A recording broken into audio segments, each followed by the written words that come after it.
আজ বানালাম বেলে মাছ দিয়ে পেঁয়াজ কলি চচ্চড়ি। বন্ধুরা দেখুন কত সুন্দর হয়েছে দেখতে, খেতেও কিন্তু দুর্দান্ত হয়। বন্ধুরা ভাত তো ভালো লাগে, এই রুটি পরোটার সঙ্গেও কিন্তু এই রেসিপিটা খেতে দুর্দান্ত লাগে। দেখে নিন তাহলে কিভাবে আমি এই সুন্দর রেসিপিটি রান্না করলাম, একটা লাইক আর একটা হাইপ দিয়ে। নমস্কার বন্ধুরা, আমি জ্যোৎস্না বিশ্বাস, আমার জেবি কিচেনে আপনাদের সবাইকে স্বাগত। আশা করি সবাই ভালো আছেন। আজ আবার একটা নতুন রান্নার ভিডিওয় আপনাদের সবাইকে স্বাগত জানাই। রান্নাটা কেমন হয়েছে সম্পূর্ণ দেখবেন এবং কমেন্ট করে জানাবেন, আর লাইক সাবস্ক্রাইব করে আমার পাশে থাকবেন।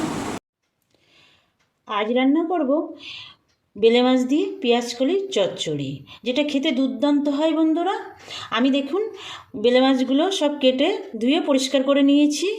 আমি এইগুলো প্রথমে একটু লবণ হলুদ মাখিয়ে নেব। প্রথমে লবণ দিয়ে দেব মাছগুলোয়, সামান্য একটু লঙ্কা গুঁড়ো দেব,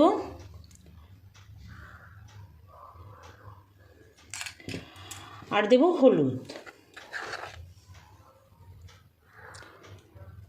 এই লবণ হলুদ আর লঙ্কা গুঁড়ো দিয়ে মেখে আমি রেখে দেবো এটা 10 মিনিট। আর সেই 10 মিনিটের মধ্যে আমি পেঁয়াজ কলিটা কেটে নেব।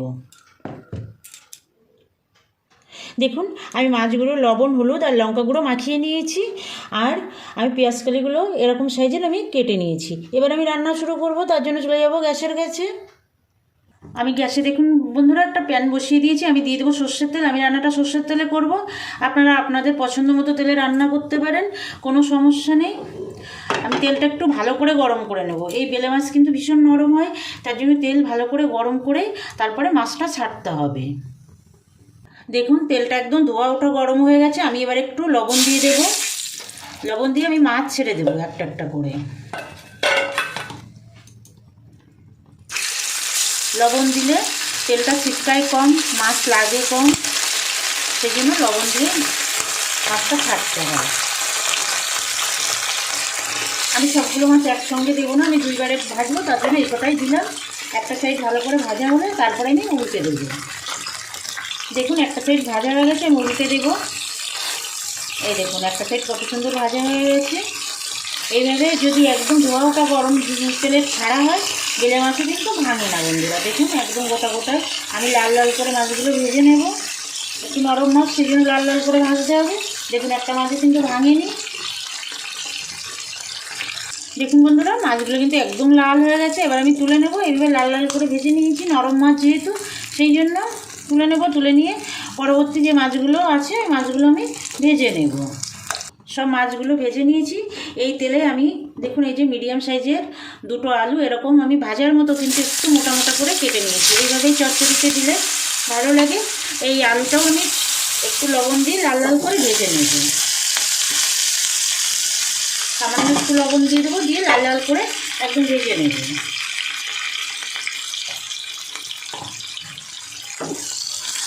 আলু ভাজা হতে হতে দেখুন বন্ধুরা আমি এখানে হাফ চামচ ধনে গুঁড়ো নিয়েছি, হাফ চামচ জিরে গুঁড়ো, আর হলুদ নিয়েছি পরিমাণ মতো, আর নিয়েছি 1 চামচ লঙ্কা। এটা আমি জলে গুলে একটা মশলা তৈরি করে নেব। লঙ্কাটা আপনারা আপনাদের পছন্দ মতো দেবেন।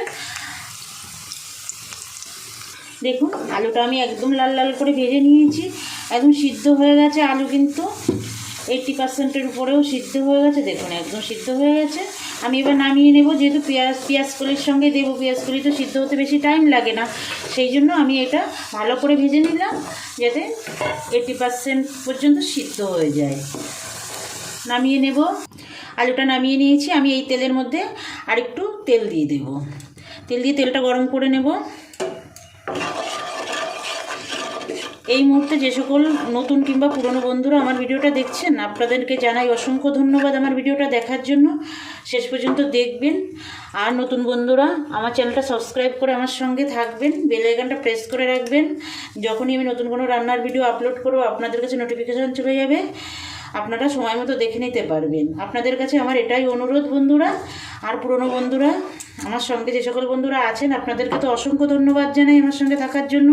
আমার ভিডিওগুলো যেমন দেখেন ওরকম দেখবেন, লাইক কমেন্ট করবেন। আর যদি আমার রান্না ভালো লাগে তাহলে বন্ধুদের কাছে একটু শেয়ার করে দেবেন। এবার আমি ফোড়নে দিয়ে দেব একটু গোটা জিরে। জিরেটা একটু ভাজা ভাজা করে নেব।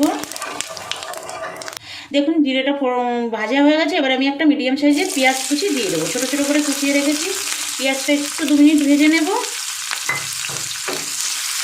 পেঁয়াজটা 2 মিনিট ভাজা করে নিয়েছি। এবার আমি আদা রসুন বাটা দিয়ে দেবো 1 চামচ, যেটার মধ্যে আদা একটু কম আছে, রসুন একটু বেশি আছে।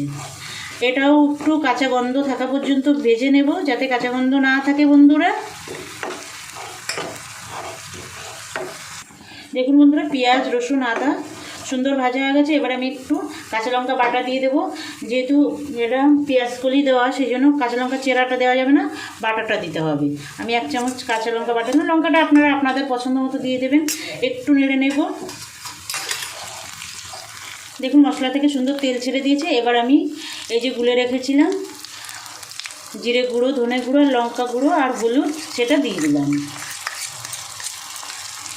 দিয়ে দেবো একটা মিডিয়াম সাইজের টমেটো কুচি। এবার মিশিয়ে দেব, একটু কষিয়ে নেব মশলাটা। এটা কিন্তু যে শুধু এই বেলে মাছ দিয়ে রান্না করলেই ভালো লাগবে সেটা না বন্ধুরা। আমি যেভাবে রান্না করছি এইভাবে যে কোনো মাছ দিয়ে রান্না করলেই কিন্তু দুর্দান্ত লাগে। এই শীতের পেঁয়াজ কলি থাকতে থাকতে একবার রান্না করে দেখবেন, ভীষণ ভালো লাগে। একটু ভালো করে কষিয়ে নেব। মশলা থেকে দেখুন তেল ছেড়ে দিয়েছে। এবার ভেজে রাখা আলুটা দিয়ে দেবো। আলুটা যেটুকু সিদ্ধ হতে বাকি আছে সেটুকু কিন্তু সিদ্ধ হয়ে যাবে এই মশলার সঙ্গে কষাতে কষাতে। তাহলে যখন আমি জল দেব বেশিক্ষণ ফোটানো লাগবে না, যেহেতু পেঁয়াজ কলিটা খুব তাড়াতাড়ি সিদ্ধ হয়ে যায়, তার জন্য এই আলুটা ভালো করে সিদ্ধ করে নিতে হবে। মশলার সঙ্গে একটু কষিয়ে নেব 2 মিনিট। দেখুন মশলার সঙ্গে আলুটা আমি সুন্দর কষিয়ে নিয়েছি। এবার আমি কেটে রাখা পেঁয়াজ কলিগুলো দিয়ে দেবো। গরম ভাতের সঙ্গে তো দুর্দান্ত লাগেই বন্ধুরা, রুটি পরোটার সঙ্গে কিন্তু ভালো লাগে। আর শীতের সবজি অন্য সময় তো এই পেঁয়াজ কলি পাওয়াই যায় না, বানিয়ে খেয়ে দেখবেন। মিশিয়ে নেব, একটু 2 মিনিট কষাবো মশলার সঙ্গে পেঁয়াজ কলিগুলো। দেখুন বন্ধুরা সুন্দর কষিয়ে নিয়েছি। এবার আমি জল দিয়ে দেবো। খুব বেশি জল দেবো না, চচ্চড়িতে তো বেশি ঝোল রাখবো না, একদম মাখা মাখা হবে। ব্যাস, আর দেবো না। গরম জল দিয়েছি বন্ধুরা, রান্নাতে গরম জল দিলে কিন্তু স্বাদটা অনেক বাড়ে। আর সামান্য একটু দেবো জল। ব্যাস, আমি কিন্তু এটা ঢাকা দেবো না, ঢাকা ছাড়াই আমি এটা ফুটিয়ে নেব।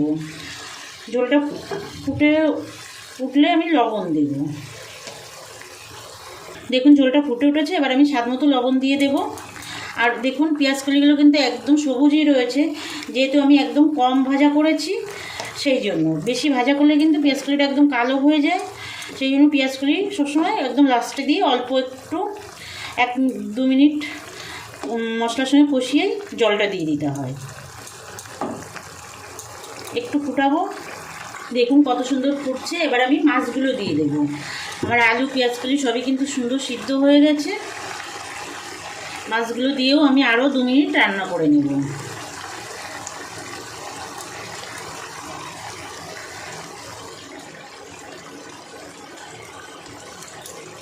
দেখুন মাছগুলো দিয়ে আমি মিশিয়ে দিয়েছি। এবার গ্যাসটা একদম কম করে দিয়ে এবার আমি একটু 1 মিনিট ঢাকা দিয়ে রাখবো।